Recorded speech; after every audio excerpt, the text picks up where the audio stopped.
our attitude mean de-emphasizing the gospel of prosperity, for example? Whenever, as a Catholic bishop, I hear gospel of prosperity, I ask myself, I don't know what Bible those who preach the gospel of prosperity are reading. It's not the same Bible that I am reading. The center of the Christian religion is not prosperity. It is clearly so. There's no better proof of it than the life of Jesus. He lived a poor life. He lived as a very simple carpenter in a small village and ended up his life hung on a cross as a criminal. If Jesus is our model, then that is what we have to follow. Unfortunately, there are many Nigerians for whom religion is only a way of solving their problems, which is why anybody who preaches a gospel of prosperity is not surprising that they get very popular. Whether or not prosperity comes out is a different matter altogether. I'm not preaching the gospel of misery. Please don't get me wrong. We are not preaching a gospel of inhuman poverty. Actually, our church is very much involved in social development. But what we are not preaching is a gospel that has shifted the cross of Christ to the sacristy, away from view. People should be made to know that being a Christian means being able to live your life in prosperity as well as in adversity, in joy and in sadness, with deep faith in the Lord Jesus who guides you. That is the gospel that I preach. Large numbers of Nigerians attend mosques and churches every week. But would you say Nigerians are religious? What's the difference between being religious and being a church or mosque goer? Depends on how you describe religious. If you describe religious as somebody who takes religious symbols and practices seriously, then we are religious. The distinction you ought to make is between being religious and being righteous, or what you might call being moral. The fact that you go to mosque regularly and you go to church regularly doesn't mean that you live a good life. You still have to decide to live a life that is good, that is honest, that has concern for those who are poor and needy. These are the things which make somebody righteous. But that doesn't mean that religion is useless. In fact, if it was useless, humanity would have dumped it long its time. It is not my own complete conviction that if religion has been so resilient, it is because it has been serving a useful purpose. For most people, religion has helped them.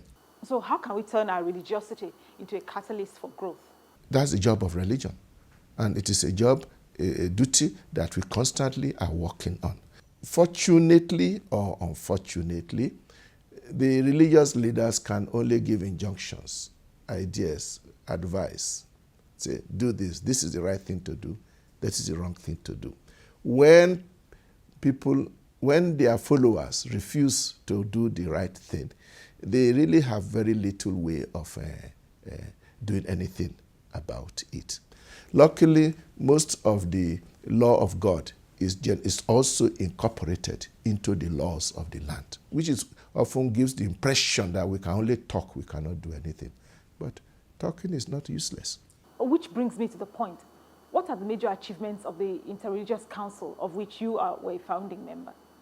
The NIREC originally came up to find a way of reducing the clashes we were having, because every time there was disagreement between Christians and Muslims in any village, the leaders of the two groups felt as if it is their duty to rally around their members, and what starts as a small quarrel between two people, maybe over a roast yam or a woman that they are sharing or quarreling over, becomes religious clash, and everybody joins into the picture.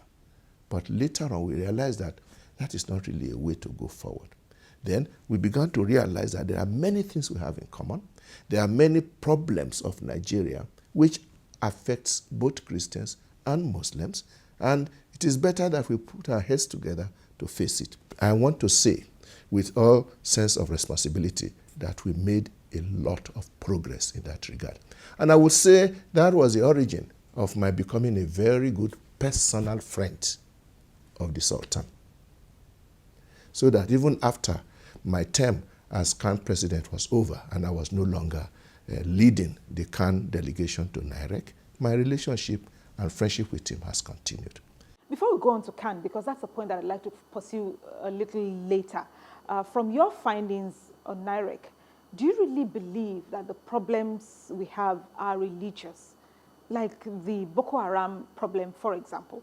Is it religious? Well, one of the good things that NIREC was supposed to help us to do was precisely to face this issue, to distinguish between problems which are genuinely religious and problems which are just a religious facet to a basically political, cultural, social issue. So with NIREC, where we sit together, we'll be able to, it was a way to be able to realize that, look, the religious problems are not the same as what we are talking about. There are religious problems we deal with, namely, for example, we try to find out how do we make sure that freedom of worship will be protected for all concerned. And it's interesting, when you bring such an issue to NIREC, you have an opportunity then to speak straight to those whom you think are behind your problem. For example, I remember very often many of the Christians from the north took the opportunity of NIREC to bring their problems of inability to get places of worship approved to the NIREC, and we began to deal with it slowly. I'm afraid we didn't complete the job before NIREC began to go on a lower pace. I'm still talking about Christians in the north. One of our viewers, Gold O, asks, how do you see the growth of the Catholic Church in Nigeria, especially in the northern part of the country? One of the things that the Boko Haram has done is to expose the very significant presence of Christians in the far north, especially in the northeast. The average Nigerian just thinks that they are all Muslims there. But we now know. And we are not talking of southerners who go up there as traders, Igbo traders or Yoruba, whatever, or members of the media who are working in media houses there.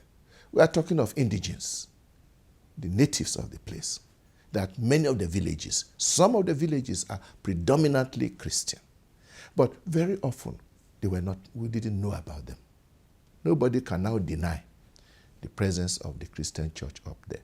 The Christian church up there obviously was also promoted by the presence of many Christians who came from the south. But as soon as the Boko Haram business started, many of them ran back home.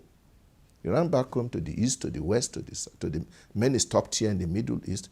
But the indigenes of Northeast have nowhere to run to.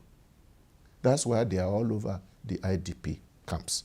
What we hope will come out of this is that not only in the Northeast, but all over Nigeria, Nigerians should now recognize that any Nigerian, anywhere, is free to practice any religion he likes. It's time for another break. I ask that you please join us yet again.